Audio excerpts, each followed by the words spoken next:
Okay, so we'll call the Forestry and Recreation meeting to order. We'll have a roll call first. So Rich Huber is here, Gary Eater here, Jerry Anderson here, William Messinger here, Marty Beatek here, everyone's here. So we'll have the pledge of allegiance.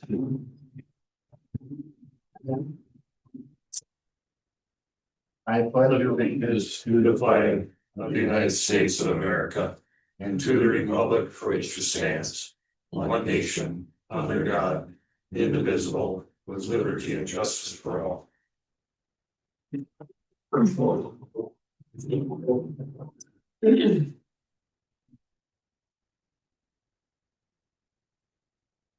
Okay, now we need the approval of the agenda. Mr. Lenny.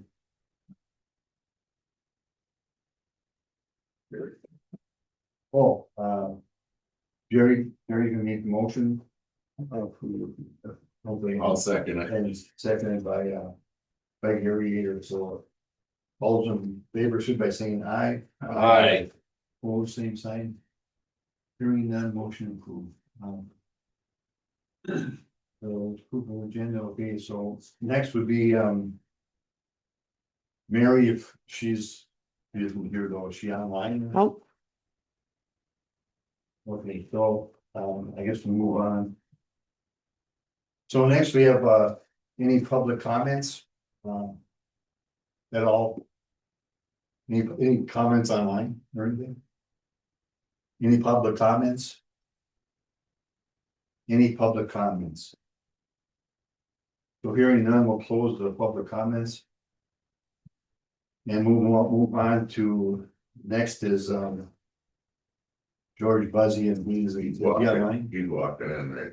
Is he coming? Yeah. Oh, okay, well then we'll just wait for him. Just tell me he's late, too bad. Yeah, George Bousse. George can say. You're coming, George. We're ready on number 7, George. George, we're already at your name already, so. Wow, you guys run a quick meeting. Yeah.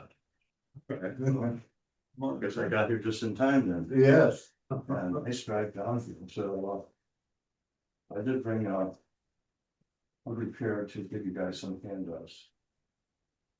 With that. So I'm here to talk about preparing the comprehensive plan for the county and acquiring, input from all the different committees and from the public. So first, maybe I'll talk about the comprehensive plan process with, many of you already heard about quite a bit, maybe more than too much.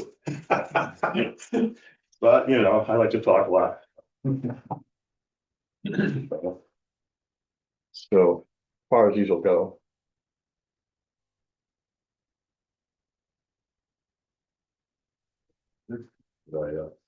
I get this spot right. Oh, no, sorry, guys, a little bit short. So, in any case, it's a Wisconsin statutory requirement for us to do the comprehensive plan for the county every 10 years. And that the plan is incorporates the long-term vision for the county, and the statute requires then that the county in its policy adoptions during the course of that period of time, in terms of ordinances and resolutions, remain essentially consistent with the plan. So the plan becomes a pretty important, guideline going forward. So the preparation of the plan meets the statutory requirement for certain elements to be considered. And so that's what's on this first sheet here, which would be there's one about intergovernmental relationships, one just addressing trends and long-term issues, economic development and land use, which would be a pretty critical piece of it for the county, agriculture, forestry, and natural resources, which is very pertinent to this particular committee. Cultural resources and community facilities like senior centers and nursing homes and schools, and then transportation, which is another really critical one for the county in terms of roads and utilities, electrical utilities, communication facilities, and then housing, which seems to be a big issue all the time. So those are required elements for us to consider. And to see on this first page, there's a member of the planning committee assigned to be into the development of each one of those elements. So Charlie Ortman for intergovernmental cooperation, Mr. Radke for trend from UW Extension for trends and issues, Gary Mertig for economic development and land use elements, Pat Kinney for agriculture, forestry, and natural resources. And I think Pat thought he was going to be able to participate by Zoom, but I don't, is he on the line at all? We didn't know. No, okay. He wanted to be here, but he had some other conflicting issues. Liz Branick is going to do cultural resources and community facilities. And that's pretty important on this part of the county because, we've got to be paying attention. I'm paying attention to transportation and utilities, which means, electrical power, communications, roads, harbor, that kind of thing. And then the housing elements is Brad Ray. So then the easy way, there's this very strong requirement to get public input for the plan. So the easy way to collect the information is to ask our committees at their meetings to put an agenda item on the agenda, each meeting during the course of this year, to say, well, one agenda item is to talk about input for the Ashland County Comprehensive Plan. Now, you might not end up with any discussion at all, or you might have some useful discussion.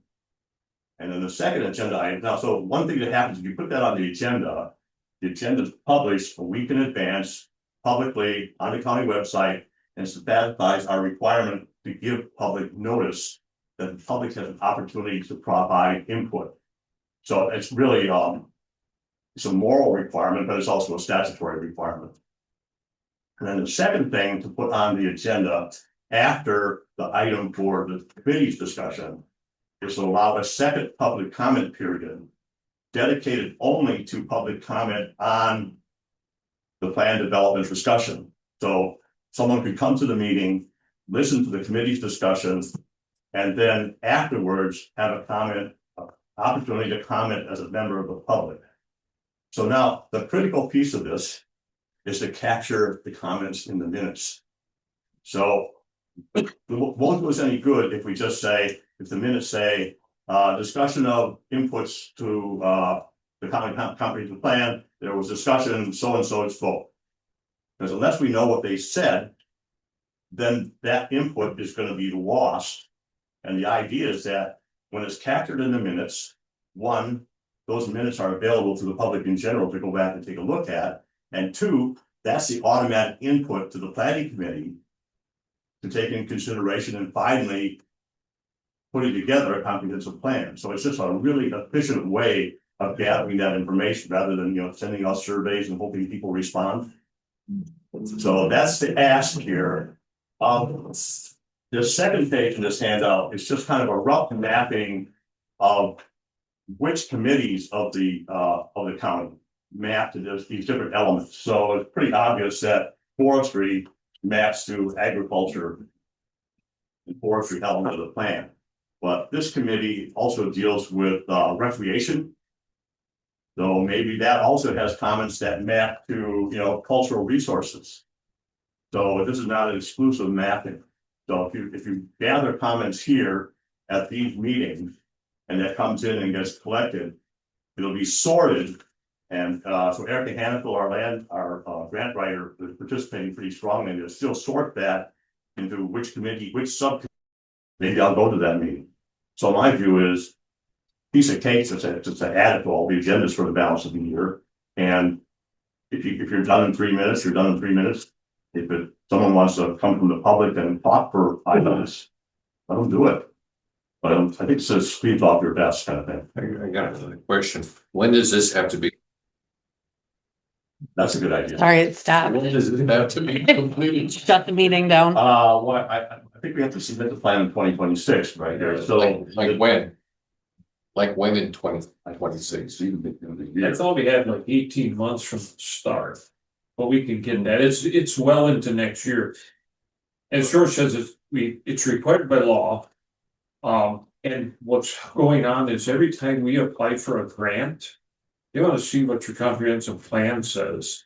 Oh, Now, I'll be the first to admit, and I told George this, towns have to do it too. Now, I guarantee if you ask your town, they probably don't know where their copy of their plan is. They have to do them.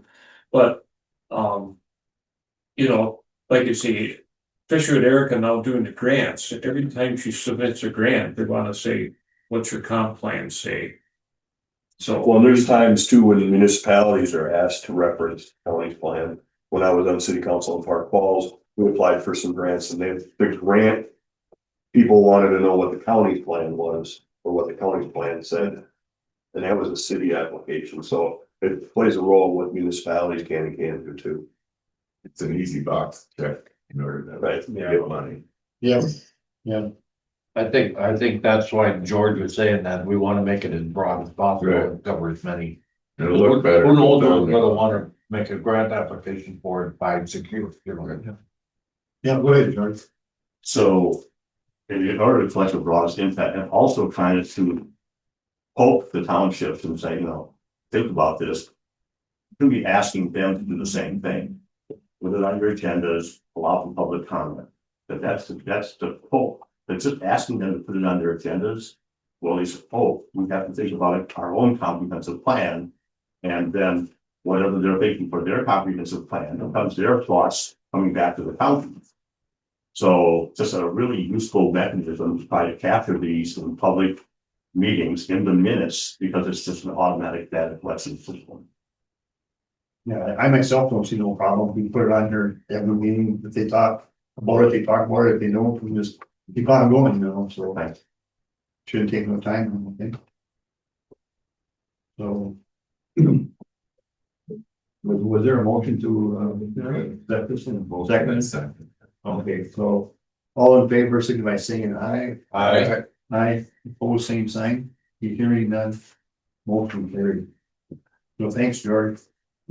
Did, what did Pat have, what, same thing, or? I don't know, I think he had Oh, he had, perspectives on ag and forestry.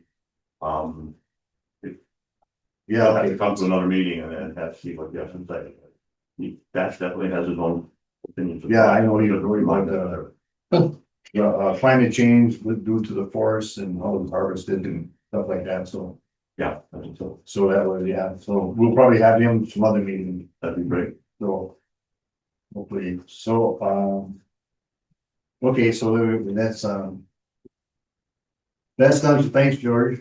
Yeah. And then, the next on is a approval of the minutes. From the last meeting. Is there any corrections or anything, your motion, okay, Bill, I'll make a motion that we approve the May 7th, 2025 minute as presented. okay, motion by Bill Matthews, to approve the minutes. There are seconds, so we seconded by Jerry Anderson, all in favor, by saying aye. Aye. Opposed, same sign. Hearing none. So next, we'll move on to the report. And so fisheries, that is, he's not here. Okay, and he didn't leave no report or, okay. That's, okay. So then wildlife. Was, she isn't here either, Nope. so, okay. And we'll report. Okay, forestry. Yeah, I'll talk for just a couple minutes. Ryan Peasley, team leader, for Ashland and Iron counties. Don't have a whole lot of topics to cover today since we just met last month. I'll just kind of briefly cover a few things. As of last meeting, stated we had about 80% of our county hour commitment completed. And we're up to about 87 to 88% right now. And that's just a minor progress forward due to fire season and staff being wrapped up in fire staffing. Moving forward, I think we got about 90 hours left to commit to the Ashland County Forest before the end of the month here. So I think we're sitting in a pretty good place here yet. Mentioned fire season, so just wrapping that up here. We moved to our summer break points, so our staffing levels are dropping here as fire risk decreases here. May was pretty active across the northern part of the state. You know, we started out pretty quiet, as I mentioned last time. You know, we had a fair amount of precipitation through March and April. And then we got pretty dry there in May for a while. We actually had some red flag days there in mid-May. So we were tied to the stations for a fair amount of May. The good side of things, we didn't have an overly high number of fires up here, and we didn't burn a lot of acres. It was just increased fire danger more than anything. So kind of an average fire season in northern Wisconsin up here. I think the Melon Fruit had 6 fires, which covers most of Ashland County except for the Forest Service. And over in Mercer, we had about 10 fires, and they only burned about 3 acres. So it wasn't too active. The big one was the Ackley fire up on Highway 2, which we talked about last time we were here. So that was kind of the one that stole the headlines here locally. Looking forward, looks like it's going to be kind of an average summer. So hopefully we can kind of be not tied to fire staffing so much and be able to complete our forestry commitments. The big thing I want to report to you guys is we did hire a new county forest liaison. So this is Roy Zubrod. He's worked with the DNR in the past. I'll let him just say hi real quick. Great, yeah, go ahead. My name is Roy Zubrod. I was born and raised in Hubert. I worked for the DNR previously, Stewart County liaison capacity, but I was recently left, and then I rejoined the DNR here. Well, glad to be back and look forward to working with the Ashland County Forestry Department and county committees. Thank you. Good to have you. Thank you. Yeah, so Garrett had been filling in as a liaison since Avery left this last winter. So it'll be nice to have full-time liaison back online and helping you guys out and keeping the relationship strong here. So looking forward to that. And yeah, later today we'll sit down with county staff and hammer out a work plan for the next few months. So that's all I've got, unless you guys have some questions. Any questions for Ryan? None. Hearing no questions. So motion to approve the first report. Okay, Bill. I'll move that the report be. I'll second it. Okay. Motion by Marty motion by Bill and second by Marty. All in favor, so by saying aye. Aye. Same sign. Hearing none, motion carried. Next, we go on to the snowmobile and ATV report. All right, well, I'm gonna give you a little recap of this last season, since according to the DNR, our season ends the end of June. So that's why they structured that. But anyway, we had about 3 to 4 weeks of some snow. So we did some grooming. Most of it was Mellon South. All the 5 clubs did a lot of work on the trail system as far as brushing and signage and stuff. So we did meet most of our criteria that we had to have for the DNR. Hopefully we'll get more snow this coming winter, and hopefully we'll get some more stuff. We have a bunch of signs ordered up to do some more signage and stuff for this coming season. So the issues I have for this coming season, one is the bridge. I'm gonna go into bridges first. There's gonna be a bridge replaced over the Butternut Creek right here in town. Chris is working with that. That hopefully will get done this fall.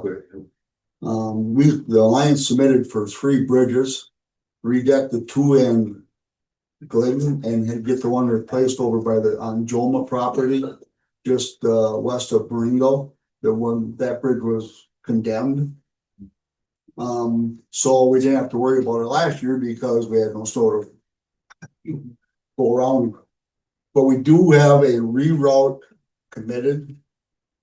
Figured out that we can eliminate going around that bridge. We do have the bridge closed signs on it and stuff like that.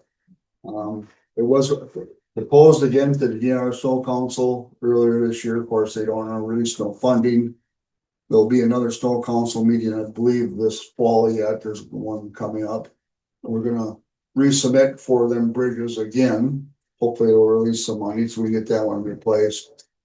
The bridge over Dryden Creek by, intersection of 13 and 77. The landowner had a 20-year lease on that. We got a letter. He denied us access to that property. That bridge has to be removed. That is a significant part of the trail system, so when we have to remove that, right now we're looking at possibly moving it to, we have to get the bridge pulled out and then get it moved over. And we're looking at going down from 351 along Gordon Lake Road. Matt Rudnick said we could use his property. We could use that bridge across that creek there. Right now I'm working with him. I tried to get a hold of what's Mackenzie Slack, her name is. I emailed her, she emailed me some forms. Well, you gotta be a Philadelphia lawyer to figure this stuff out. So I called her and I texted her to say if she could meet at the site so she could look at it and see if we could reuse that bridge in that area. Question, John. Did the landowners say why they didn't want to renew it? Nope. They had a 20-year lease and we got a letter from them just saying that we're disbanding your use of the trail system. Do you pay them so much for the lease? No, that lease was not It's paid. voluntary? Yep. Well, I got one more question. What do they, if they have to pay for a lease, what would they pay? Landowner usage normally is if they want payment, but I don't. What would the payment be? Would it, I guess my. Well, that's one of the issues is the landowner usage agreements. Chris sent me stuff, there's stuff that goes back to 1973. Okay. None of the landowner usage agreements are up to date. That's one of the biggest issues in this county. We need to get landowner usage up to date. Okay. And some of these I've been going through and it's hard to track. I guess the thing is, what I'm trying to get to is if we offered them some money for the lease, it would in the long run save us a lot of problems, especially if it's working now. Well, some of the leases that I saw from way back when, some of them were paid X amount of pennies or cents or dollars. The typical payment used to be $1 a rod. Yeah. Buck a rod. Well, But there weren't many of those agreements in place ever in the county. It was typically done on good faith. Can you help the snowmobile trail system out and allow the trail to be on your property? Yeah, nowadays, if you give one, you pay one, you're gonna. you're gonna be paying them all. Yeah, it could get cost prohibitive to do that. Yeah. Yeah. There's over 400 landowners in our county. Yeah. There's a lot of private land. There's a private land there. I mean, the trail system's built on the back of the private landowners, allowing the trails to exist. So if we can get the permission from Mackenzie to relocate this bridge, we're gonna have to remove this bridge. And the landowner said, just let them know we can come in to remove the bridge. And hopefully I can get that resolved with her if we can get it over there. If not, we're just gonna have to follow Gordon Lake Road all the way down through past the park or the swimming beach area, past Gordon Lake down to Trail 13A, which means we're gonna lose probably about 5 to 8 miles of trail, which in funding purposes, that's anywhere from $1,500 to $2,000 every time we groom that we're gonna lose out on money. Yeah. It's gonna be a significant hit that way. The ownership issues of the snowmobile bridges in Ashland County, I talked to the legislative people at AWSC. He said when bridges are replaced, the DNR funding goes to the county and then the county puts in all the paperwork. Chris does all that for getting bridges replaced. We're still working with Chris to go through all these county bridges. I've got a list of some of them that were replaced by Anderson and Custom, which always have to be identified.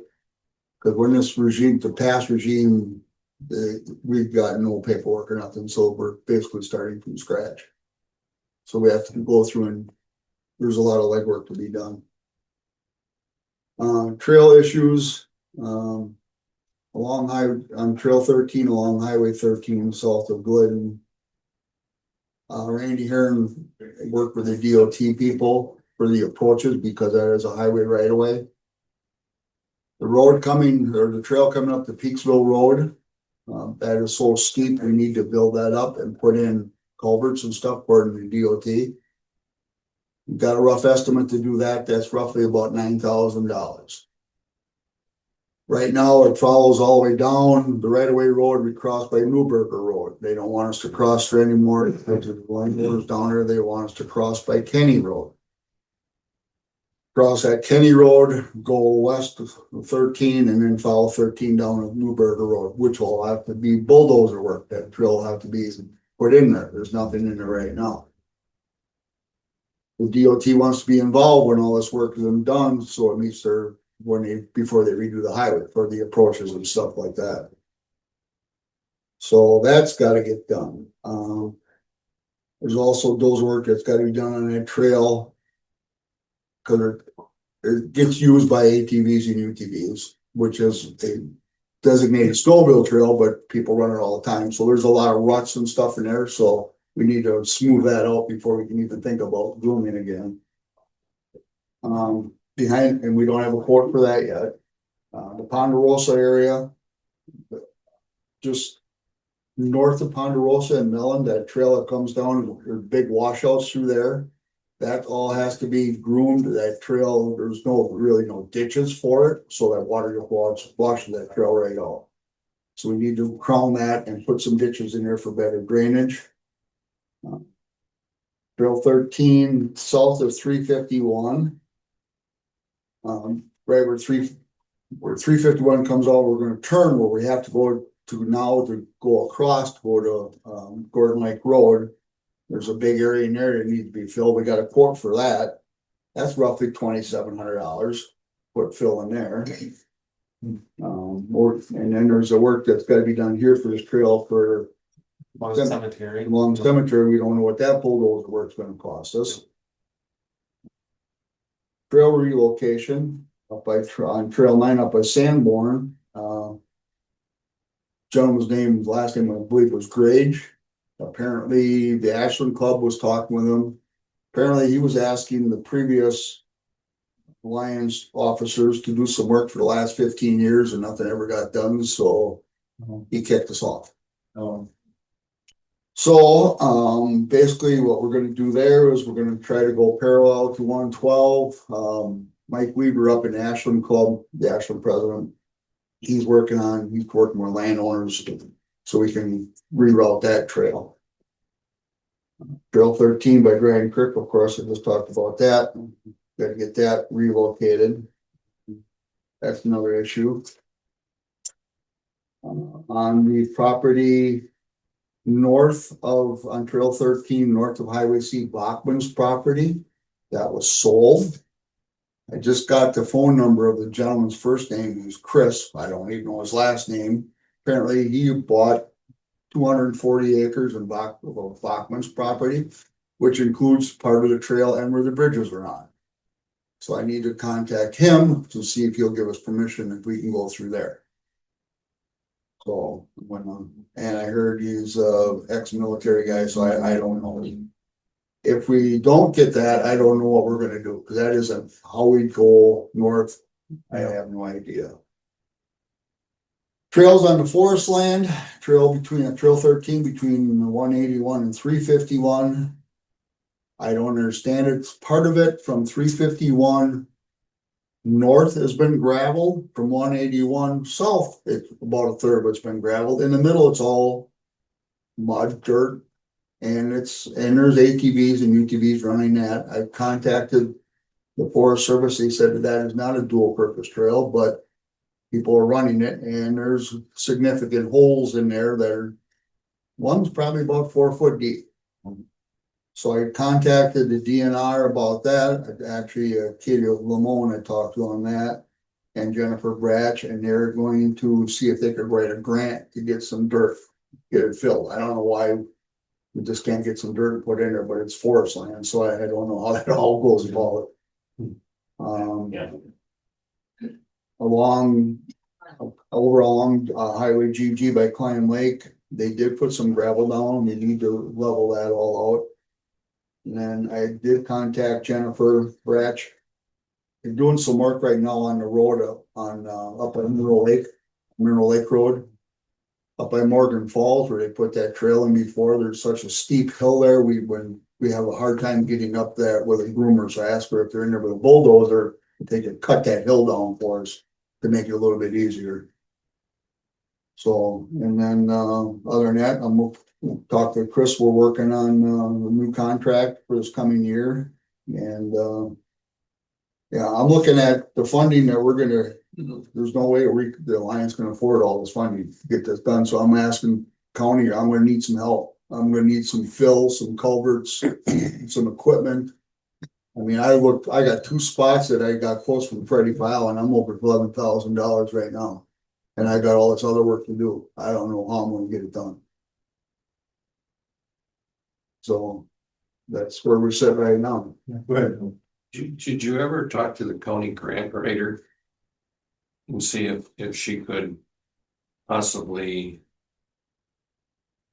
know of something that's available, some type of grant that would, help tourism, if you never talked to her? No. Yeah, but maybe Gary could, or you could talk to her and see. You might know of something that's available. Well, yeah. And Well, it's a county, I'm I don't know. it's, she's online. Yeah, Oh. actually. I'm here if you can hear me. Hello.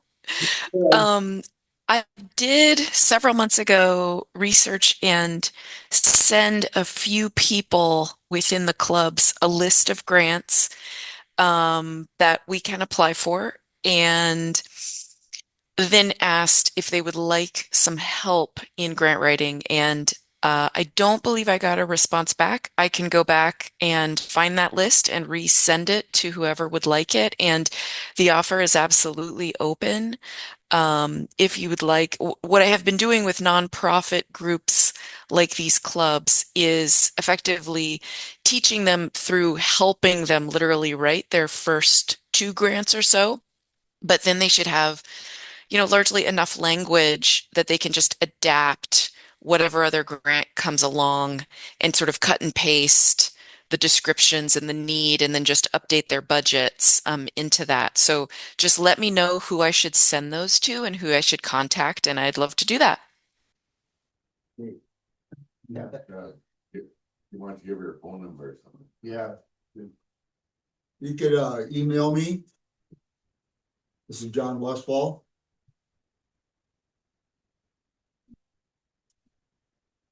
You there?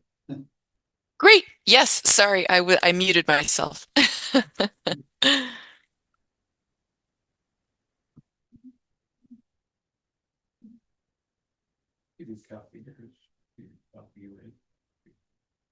Yeah, I'm gonna need help fitting that up. Everybody got it. Erica?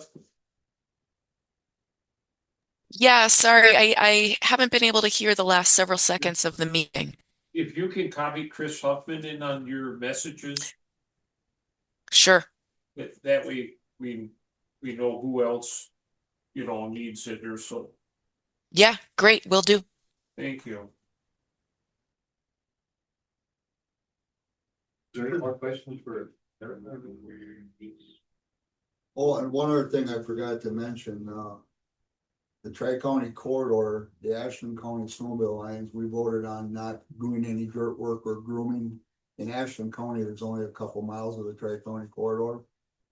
And what Tri-County corridor was funding us to do the work, and what the amount of work we were doing, we were actually losing money.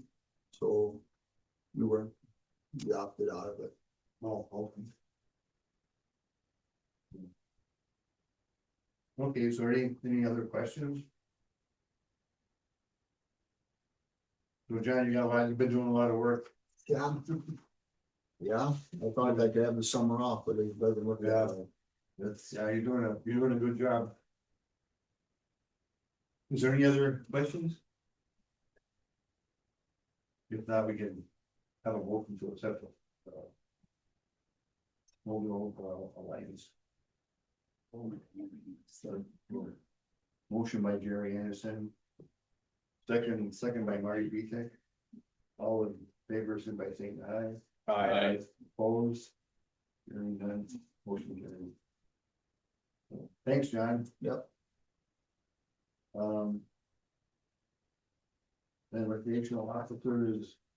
That's next. No report. No report? No report. Did we hire somebody yet? Not that I'm aware of. No. That haven't report, don't have no recreation. No, no. We're still missing 4 positions. Yeah, the sheriff's department's hurting too. Yeah, there's one in the academy, but the other 3 are still open. We may have one coming back that's assigned to another position, but that's other areas. Okay. Okay, so yeah. So, discussion action item says, administrator's update for timber sale approval. Yeah, the only agenda item for today is timber sales. We opened bids yesterday. We had 5 county sales that were available. One sale that the state had put together for the Mellon School District. We've received no bids on the Mellon School project, and one of the county sales went no bid. The other sales had pretty good bidding representation on them. A lot of bidders, a lot more bidders than we've had in the recent past on our openings, and we actually had a couple new names show up that we haven't seen before. So that's encouraging that people are noticing the wood that we're putting out. Some of the bids were kind of sloppy, but I don't know what that says about. We didn't change anything within our process. I think the wood buyers are just that busy that they made some errors when they put their bids together. But we summarized each bid that we received for each individual sale. The winning bids are highlighted in yellow. The bottom number in the yellow column being the successful high bid. The number immediately to the left of the yellow column is the minimum bid.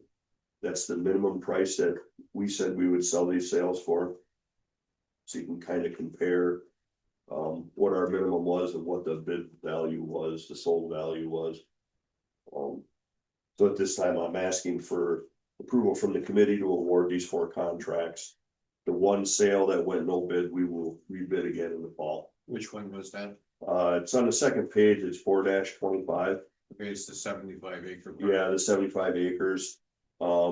It's in a distant corner of the county forest, kind of out in the middle of nowhere, and it's got a bunch of red pine volume on it. But the big thing that dissuaded, I think, the sale is the volume of balsam pulp on it. They can't give balsam away. So any sale that has any volume of balsam on it is gonna be kind of dogged right now. So we will try to resell it again in the fall. If it doesn't resell in the fall, we'll probably look at adding it to other timber next year. Combining it with other timber that's not ready yet, but will be ready for next year, and try to resell it that way. I got a question for you, Chris. How long is the contract good for now? 4 years. 4 years. Well, we changed it from 2 years. You're correct. It was 2 years, It used to be 2 years. and then now we expanded it to 4 years. Correct. I would make that motion that we accept the high bids, 4 high bids. Okay, so there's a motion by Bill Messenger to accept the bids that are presented, or high bids that are presented to us. And we need that out second, and seconded by Jerry here. So I guess we need a roll call vote on this. Can I ask a question? Oh, yeah, go ahead, Marty. What do you see for trend and prices on this, Chris? So these prices they're decent prices. They're not what we were getting 7, 8, 9 years ago. They're improved over where they were, say, last year. The understanding that we have based on conversations with loggers and wood buyers is the wood market is kind of low on inventory right now, which is kind of normal. We're coming out of breakup, so they used up a lot of winter inventory that they had yarded up. So it's kind of a typical situation for this time of year, so it's. Take that kind of with a grain of salt, but it's encouraging that the markets are looking for wood. Yeah. And that the loggers can get rid of volume at this point, other than basswood and balsam, but those are always kind of dogged on the market, so. Is the fire in Canada, has that helped our economy? Our ability to sell? I don't know how large of a fire they have in Canada, We but have 3 fires. yeah, So the but it fire, might be kind of big because it's awful smoky. the fires burning in Canada are typically found in the shield where they don't do a lot of logging to start with in the first place. Okay. And selling lumber north has always been more of a problem than selling lumber south. American lumber doesn't tend to go north very often, but Canadian lumber tends to come south quite a bit. They tariff our lumber going north a lot more than we used to tariff their lumber coming down here. And I only know that because I worked in that market. I bought wood in Canada. So the big fires in Canada won't help our lumber markets. Hurricanes and tornadoes will help our lumber markets. Yeah, enough load. And it'll be a slow process for us because our inventory will backfill the local inventory that gets used immediately in those situations. But it eventually has a trickle down positive effect on our inventories. Yeah,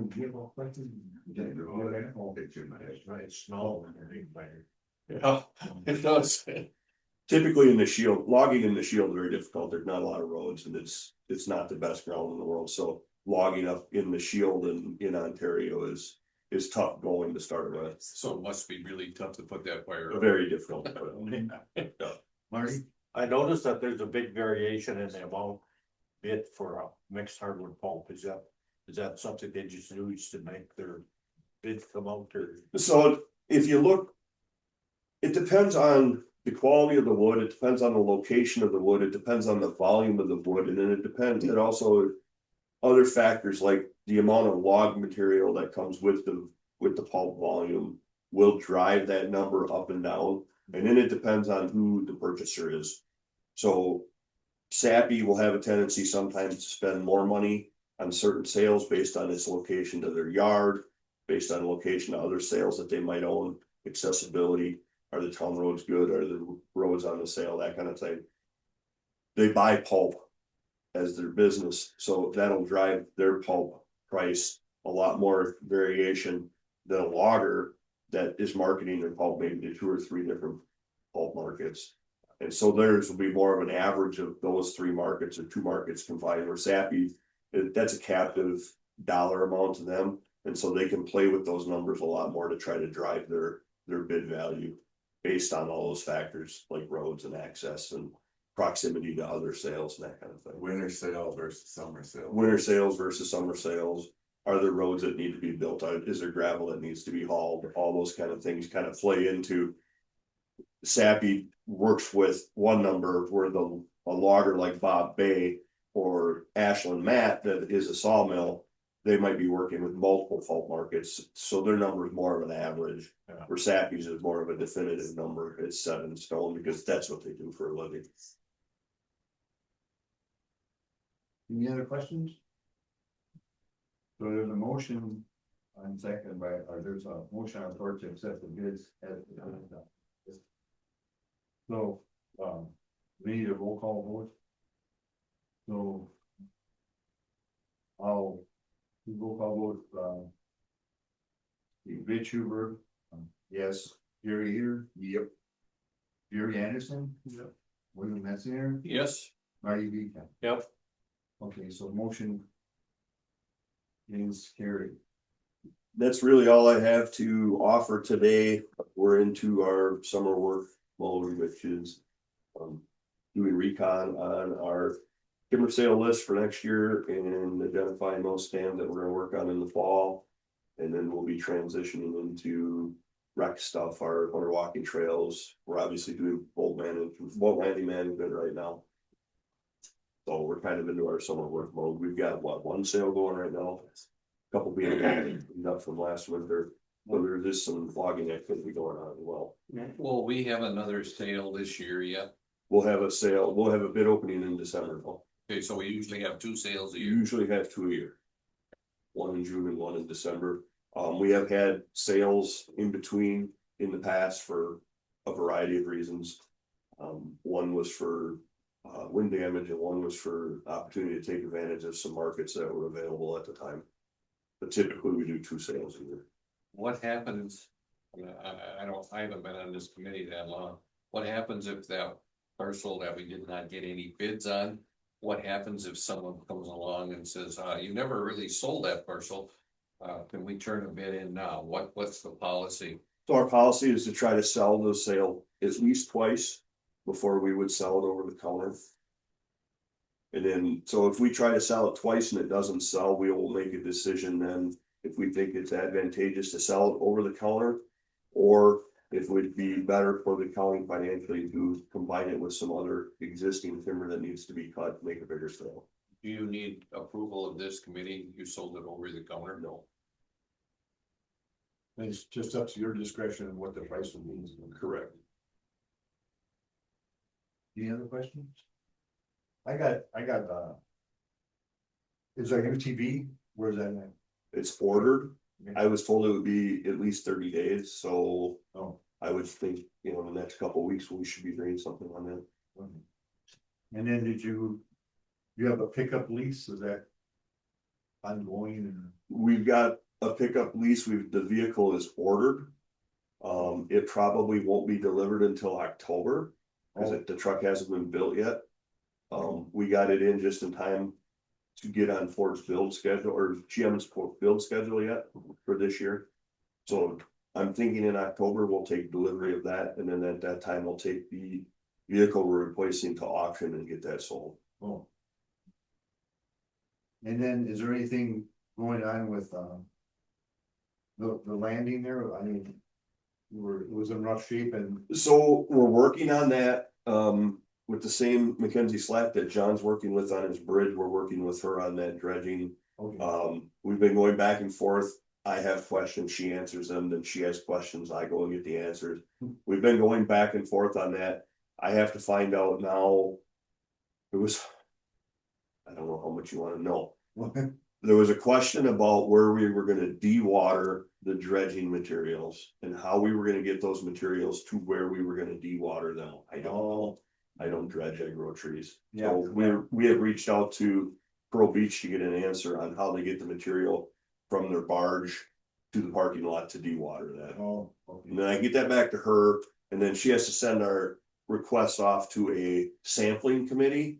And they make a determination on whether or not we have to pull samples of the lake bottom and send them to a lab to have them looked at to find out if there's heavy metals in, if there's other dangerous stuff on the lake bed that we need to deal with. Yep. It's a quarter of an acre in the area, so I'm hoping that we won't have to do that.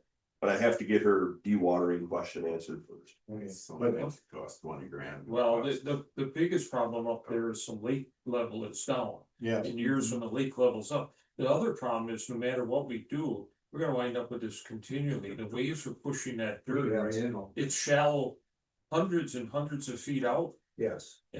and that's all gonna come right back in. So if we dig a hole, There's gonna be. we're gonna fill it back in. So we really need to find out. Yeah, Chris you knows. need to read. The money could be in open. Okay. I will say that the landing is getting heavily used. Is it? Like 30 or 40 rigs a day going out of there. They have a way to get in and out of the landing. The landing is functional. They just hug to the outside break wall and they can get in and out. They have way more problems now once they're outside of the break wall and into the actual bay than they do within our boat landing. As soon as you get out of that break wall, you gotta make a sharp left and it goes from 4 feet to 2 feet. Yeah.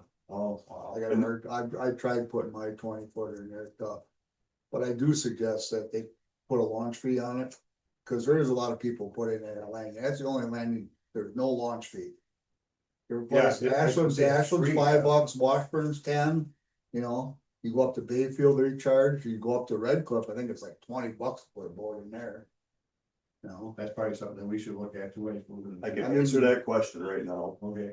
So I can save everybody lots of consternation. Okay, We cannot charge a fee at that landing. oh, okay. Why is that? Because When we built that landing, I don't know, it was like 22 years ago.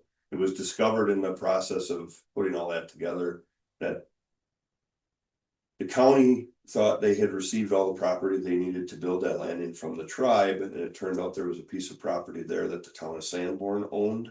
Oh, really? And the county needed that from the town of Sanborn. And I don't know that the town chairman of the town of Sanborn at the time actually knew what he was doing. But a condition of the town giving that property to the county agreed they would never charge a resident of the town of Sanborn to use that landing. And the state attorney general has decided and opined that if you don't charge one user group, you can't charge any user. So if we were to charge, the town of Sanborn would get the property back and they can shut the landing down. But if we don't charge town residents of the town of Sanborn, then we can't charge anybody. Well, it complicated it. Yeah, so we kind of got painted in, we unknowingly got painted into a corner 25 years ago when they were putting all that. We are working on a donation box that the highway department is building, trying to make it indestructible enough that nobody cuts it open and steals it, and that, Better be good. yeah. We are gonna get that put up there in the next month or so. You build it, I can take it apart. Well, a lot of people like going there because there's a lot of parking. Yeah. You know, downtown Ashland, there's no parking, you know, and Washburn's good, Red Cliff, well, you don't mind hiking a mile after you put your boat in, you know. You park up across from the casino, across the highway, so. We Well, went that's- there. That's what's going on with the landing. It's getting used and it's getting, we still have our signs up warning people that it could possibly be dangerous. Yeah. But they are getting in and out of there. They have, and I think the more it gets used, the more it keeps that channel open to get in and out of the landing. Oh, yeah. But once they get out of the landing and on the bay, they're back in the super Wade's shallow gonna be water. down, what, 2 feet? It's down a lot. Did you ever, was that Mary that said that she probably had some, Yep, her and I met and discussed it. She took a bunch of information from me okay, to take to her contact with the DNR. oh, yeah, And I haven't heard back, so I'm assuming she got the same answer from the DNR that I gave her. oh, okay. Okay, It's gonna be tough to grant fund it, really. oh, yeah, go ahead, sir. Just want to observe, you probably know this, but I was at the Harbor Commission meeting in City of Ashland a few weeks ago and discussed dredging as well. And they had the same question about where to dewatering. Right, so comparing notes with those guys, like, have a combined location. Sure.